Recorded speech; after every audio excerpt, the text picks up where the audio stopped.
Bom, meus queridos, agora nós vamos falar um pouquinho a respeito da eletrólise aquosa, que é aquela que envolve água. Já tá vendo um problema aqui? Lembra que a gente viu lá no módulo de equilíbrio que a água sofre altionização, liberando H+ e OH-?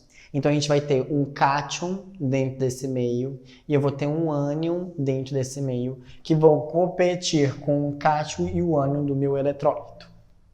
Consequentemente, vai dar BO. Por quê? O H+, por exemplo, ele tem preferência de descarga sobre os cátions da família 1 e 2, sódio, potássio, lítio, magnésio, cálcio, berílio, estrôncio, e o alumínio. Então, por exemplo, se no meio tiver alumínio e H+, quem vai tender a reagir é o H+.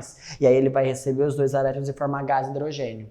Se tiver, por exemplo, sódio mais, o alumínio lá da reação da bauxita, por que aquele processo não pode ser feito em água, né? Que é da bauxita, que é o minério que tira o alumínio, né? O que acontece?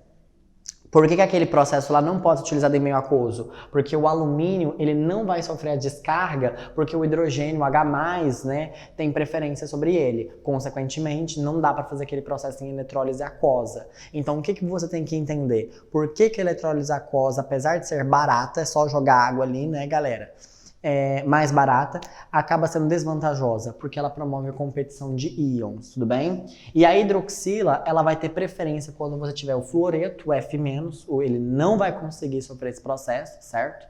E ânions oxigenados, então sulfatos, nitratos, carbonatos não vão conseguir sofrer a descarga uma vez que a hidroxila tenha preferência. Vamos fazer um exemplo aqui? Olha, por exemplo, vamos fazer aqui, ó, a eletrólise aquosa do cloreto de sódio. Então, a eletrólise aquosa, eu pego esse sal aquoso, joguei ele na água. Quando ele entra em contato com a água, ele vai liberar para mim o Na+ e o Cl-. Só que como está aquoso, eu tenho que lembrar que a água também sofre um processo de ionização, a autoionização dela, liberando H+ e OH-. Bom, agora quem vai para o cátodo? Quem sofre redução? Quem vai sofrer redução nesse processo são as espécies positivas. Agora vamos pensar. Entre sódio e o H+ tem preferência de descarga. Por quê? Porque, ó, preferência sobre os cátions da família 1. Sódio está na família 1. Então, qual reação vai acontecer? É essa daqui, ó. O H+, já vamos colocar ela balanceada. 2H+, reagem recebendo 2 elétrons, formam o H2 gasoso. Certo? Então vai ter a formulação de bolhas no sistema. Justamente porque está formando bolhas, porque está formando um gás, certo? E entre os ânions, aqui sim, ó, o cloro vai reagir. Porque, ó, a hidroxila só tem preferência no fluoreto e no ânion oxigenado. Esse ânion não tem oxigênio, então vai acontecer isso aqui, ó. O cloro menos vai perder o seu elétron. Só que acontece, gente, existe cloro sozinho? Não. Por quê? Porque não é estável. Ele olha para o outro átomo de cloro e fala, vamos compartilhar. E aí forma Cl2. Então balanceia essa equação. Coloca um 2 aqui, porque são 2 Cl2, só que cada Cl libera um elétron. Então, liberaram 2. Então, se a gente somar esse processo aqui, ó, olha o que vai resultar numa equação global. Ó, aqui eu tenho 2H+, então vamos colocar 2, 2 e 2.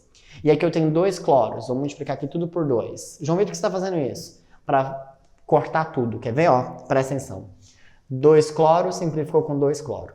2H+, simplificou com 2H+. 2 elétrons cancelou com 2 elétrons. Então, o que a gente obteve? 2 NaCl com mais 2 mols de água resultaram na formação de H2 gasoso mais Cl2 gasoso, tendo ali 2 Na+, mais 2 OH-.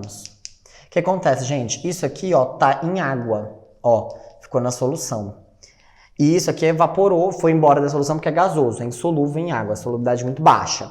Se você pegar essa água e evaporar, você vai conseguir ter sódio com hidróxido, você vai conseguir formar hidróxido de sódio. Então esse meio aqui, essa reação promove um meio alcalino, um pH maior que 7, tudo bem? Então aqui está um exemplo de como que a gente pode produzir o hidróxido de sódio. A gente pode produzir ele primeiro da eletrólise aquosa do cloreto, porque olha aqui, ó, vai ficar Na+ e hidroxila no meio, basta evaporar a água, eles vão se ligar e formar hidróxido de sódio.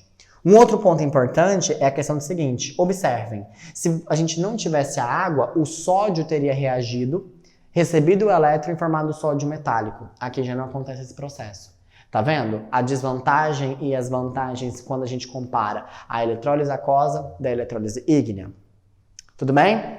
Bom, agora para a gente fechar o nosso módulo, vamos falar um pouquinho sobre a lei de Faraday e os aspectos quantitativos da eletrólise. Presta atenção.